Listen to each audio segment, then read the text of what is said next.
تو آئے ناظرین بڑھتے ہیں اپنے خاص خبر کی طرف۔ ہماری یہ خاص خبر ہے اس فتوے سے متعلق جس نے عالم اسلام کو غور و خوض کرنے کے لیے اور فکر کرنے کے لیے مجبور کر دیا ہے۔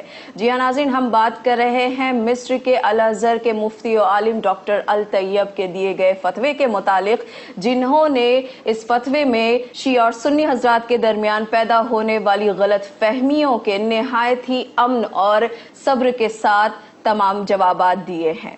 اس فتوے سے متعلق یہ بھی بات بتائی جا رہی ہے کہ یہ فتویٰ عالم اسلام کے لیے نہایت ہی تاریخ رقم کر دینے والا ہے۔ ساتھ ہی ساتھ ہر کسی کو آج ضرورت ہے اسے سننے اور اسے سمجھنے کی۔ جی ناظرین، ہم بات کر رہے ہیں پچھلے دنوں ایجپشن چینل پر دیے گئے انٹرویو میں بتائے گئے وہ تمام سوالات کے جوابات جنہیں دیے تھے الازہر کے مفتی و عالم ڈاکٹر الطیب نے، اور اس ٹی وی چینل پر پوچھے گئے یہ سوالات اور ان کے جوابات کچھ اس طرح تھے۔ پہلا سوال، آپ کے مطابق کیا شیعہ عقائد میں کوئی پریشانی نہیں ہے؟ الطیب نے کہا بالکل نہیں، بلکہ 50 سال پہلے شیخ محمود شلتوت جو کہ الازہر کے چانسلر بھی تھے، انہوں نے یہ فتویٰ جاری کیا تھا کہ شیعہ فقہ اسلامی فقہوں کا 5واں فقہ ہے، جیسے 4 فقہ اسلام میں پہلے سے ہی موجود ہیں۔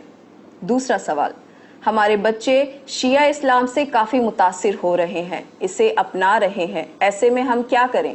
ایسے بچوں کو اس فقہ کو اپنانے دیں، انہیں تبدیل ہونے دیں۔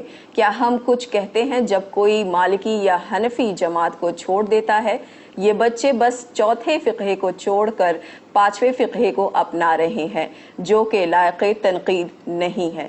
شیعہ اب ہمارے رشتہ داروں میں سے ہوتے جا رہے ہیں، ان کے بچے ہمارے بچوں سے نکاح کر رہے ہیں، اس پر آپ کیا کہیں گے؟ انہوں نے جواب دیا، اس میں غلط کیا ہے، نکاح ہم مذہب سے جائز ہے۔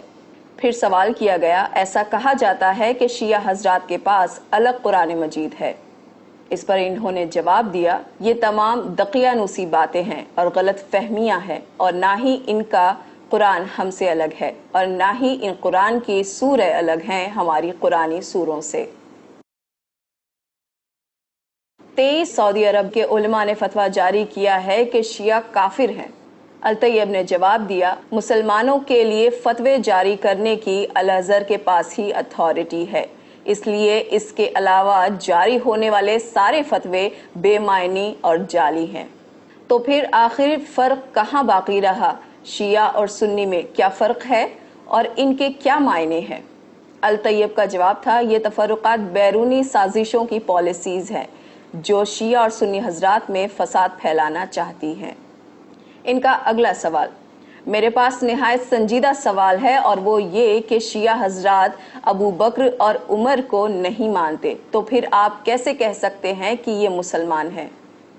الطیب نے جواب دیا، ہاں یہ حضرات نہیں مانتے، پر کیا ابو بکر اور عمر کو ماننا اسلامی قوانین میں شامل ہے؟ ابو بکر اور عمر کی کہانی تاریخی ہے، ان کا اسلام کے بنیادی عقائد و قانون سے کوئی لینا دینا نہیں۔ ان سوالات پر حیرت زدہ ہوتے ہوئے ایک اور سوال کیا گیا کہ شیعہ حضرات کا بنیادی مسئلہ ہے، اور وہ یہ ہے کہ شیعہ حضرات کہتے ہیں کہ ان کا امام وقت 1000 سالوں سے اب بھی زندہ ہے۔ الطیب نے جواب دیا، ہو سکتا ہے کہ وہ زندہ ہوں، کیوں، کیا یہ ممکن نہیں ہے؟ پر یہ کوئی ضروری نہیں ہے کہ ہم سنی حضرات بھی ان کی طرح اس پر عقیدہ رکھیں۔ آخر میں ان سے سوال کیا گیا۔